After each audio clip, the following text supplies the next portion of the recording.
राष्ट्रीय शैक्षिक अनुसंधान और प्रशिक्षण परिषद के केंद्रीय शैक्षिक प्रौद्योगिकी संस्थान द्वारा प्रस्तुत है विज्ञान शिक्षा पर आधारित ध्वनि कार्यक्रमों की श्रृंखला ज्ञान विज्ञान।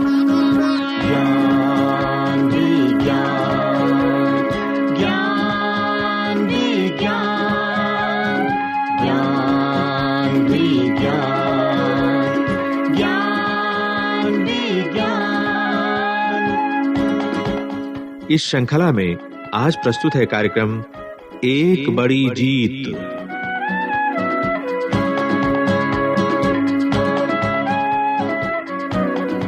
बच्चों की छुट्टियां हैं। तनु अपने नाना जी के पास आई हुई है।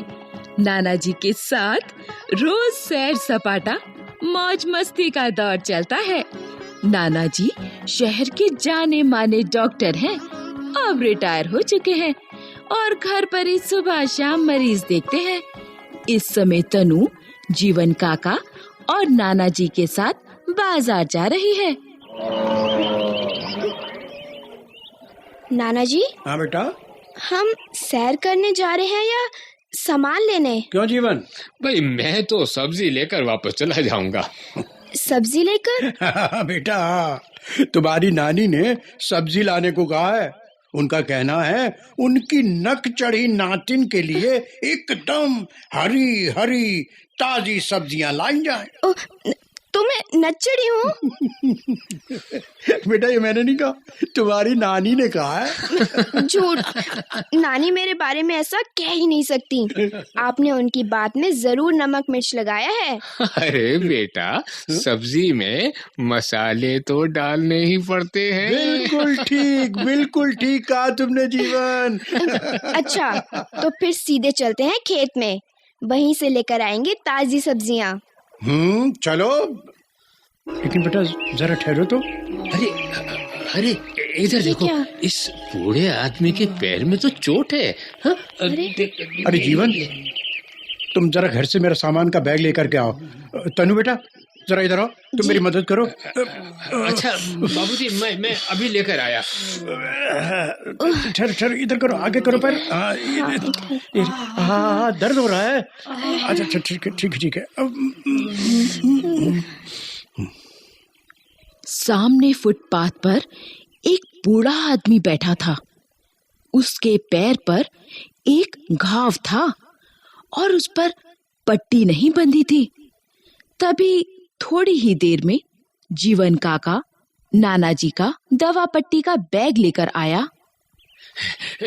ये लीजिए। हाँ लाओ मुझे तो ठीक है। हाँ तनु जरा इसमें से रुई निकालो। ये हाँ ये ठीक है। लो अरे जरा पैर आगे को करो।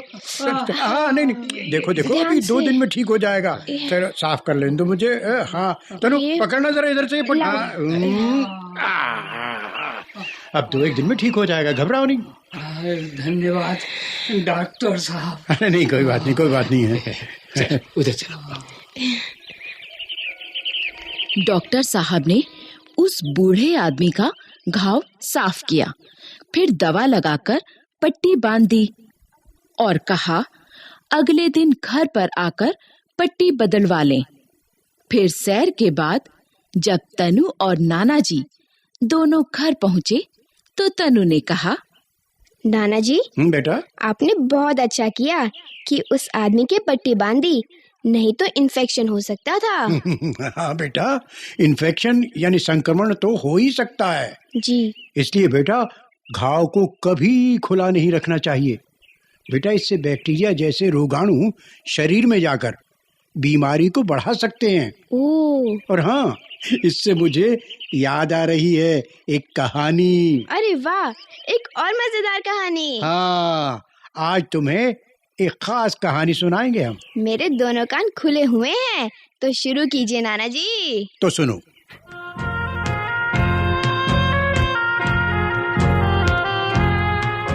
बात अगस्त सन 1865 की है जी।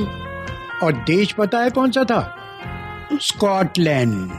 ओह हाँ स्कॉटलैंड में ग्लासगो विश्वविद्यालय। जी ठीक है जी।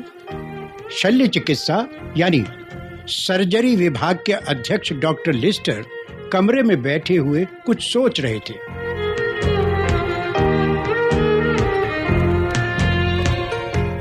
पिछले कुछ वर्षों में सर्जरी के क्षेत्र में अनेक परिवर्तन देखे थे डॉक्टर लिस्टर ने।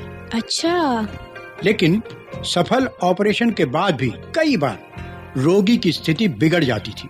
ओह। घाव सूजकर लाल हो जाता था, फिर उसमें मवाद पड़ जाता। अच्छा। और इन्फेक्शन फैलने से कई रोगियों की मृत्यु तक हो जाती थी।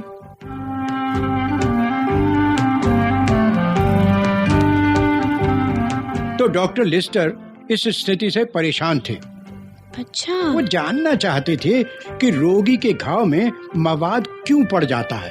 अच्छा। हाँ, इतना वो जान गए थे कि घाव में मवाद पड़ने और रोगी के शरीर में इन्फेक्शन का जहर फैलने के बीच एक गहरा संबंध है।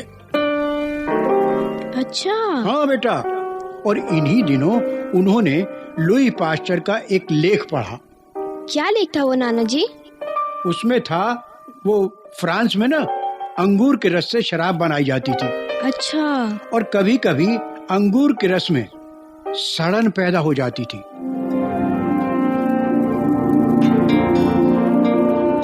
लुई पास्चर ने खोज से पता लगाया कि सड़न के कारण थे बैक्टीरिया जो हवा के द्वारा अंगूर के रस में पहुंच जाते थे।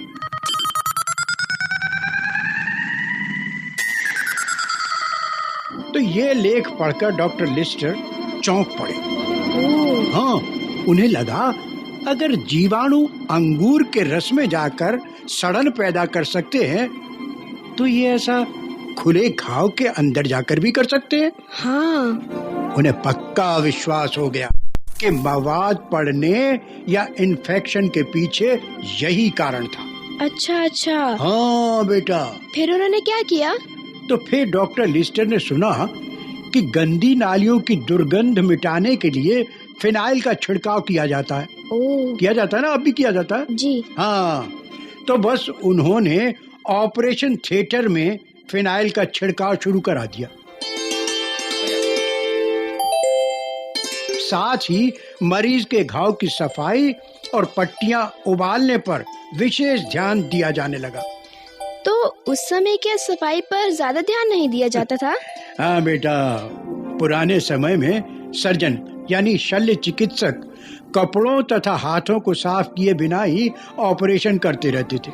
अच्छा। हाँ, साथ ही घाव पर पट्टियां बांधने के लिए पुराने फटे कपड़ों का उपयोग किया करते थे। छी, पुराने कपड़े? हाँ, और तो और ऑपरेशन के औजार भी यूं ही खुले पड़े रहते थे। अच्छा। हाँ, दरअसल तब गंदगी से इन्फेक्शन फैलने की बात लोगों को पता ही नहीं थी। अच्छा, तो ये बात थी। हाँ बेटा।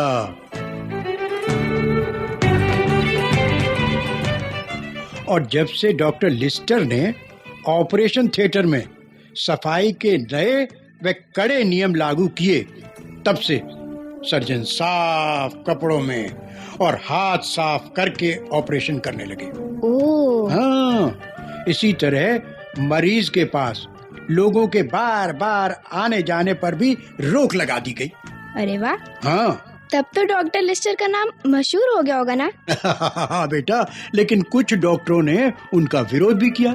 ओह। लेकिन डॉक्टर लिस्टर के अस्पताल में जब इन्फेक्शन से होने वाली मौतों की संख्या में काफी कमी आ गई, तब सब जगह डॉक्टर लिस्टर की इस बात को मान्यता मिल गई। किस बात को? इस बात को कि खुले घाव पर हमला करके रोगाणु ही इन्फेक्शन फैलाते हैं। ओह। हाँ, जो कि गंदगी के कारण पैदा होते हैं बेटा। अच्छा। तब लोगों ने सफाई पर ध्यान देना शुरू किया। हाँ। ओह, तभी अस्पतालों में सफाई पर विशेष ध्यान दिया जाता है। हाँ हाँ बेटा, हाँ। वैसे स्थिति में धीरे धीरे सुधार होता गया। बैक्टीरिया से लड़ने के लिए नई नई दवाइयों की खोज भी होती रही। तो इस परिवर्तन का श्रेय डॉक्टर लिस्टर को जाता है। हाँ भाई, पहला कदम तो उन्होंने ही उठाया था।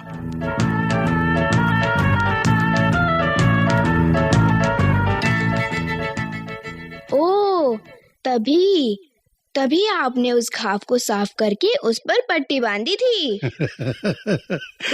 तन्नू बिटिया जी, मुझे लगता है कि आप मुझसे भी बड़ी डॉक्टर बनेगी। हाँ, आपसे भी बड़ी?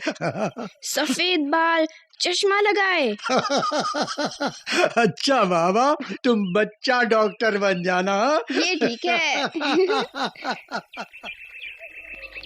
हाँ तो बच्चों, बातों ही बातों में तनु ने अपने नाना जी से सीखी कितनी ही नई नई बातें। क्यों, तुमने भी सीखी ना? तो भाई इसके बारे में अपने साथियों से भी चर्चा करना। बच्चों, आज का ये कार्यक्रम डॉक्टर यतीश अग्रवाल की चिकित्सा विज्ञान की कहानियां नामक पुस्तक से ली गई एक कहानी पर आधारित है।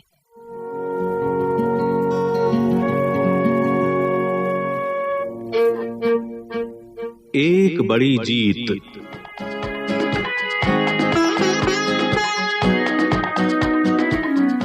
अभी आप सुन रहे थे ये कार्यक्रम। विषय संयोजन डॉक्टर जितेंद्र सिंह, आलेख देवेंद्र कुमार, निर्माण संचालन प्रभुदयाल खट्टर, कलाकार नीतू झांजी, जयमिनी कुमार, सतीश कक्कड़ और मिताली, ध्वन्यांकन दीपक पांडे, तकनीकी निर्देशन सतीश लाड़े, निर्माण सहयोग दाऊ दयाल चतुर्वेदी तथा निर्माण एवं प्रस्तुति वंदना अरिमर्दन।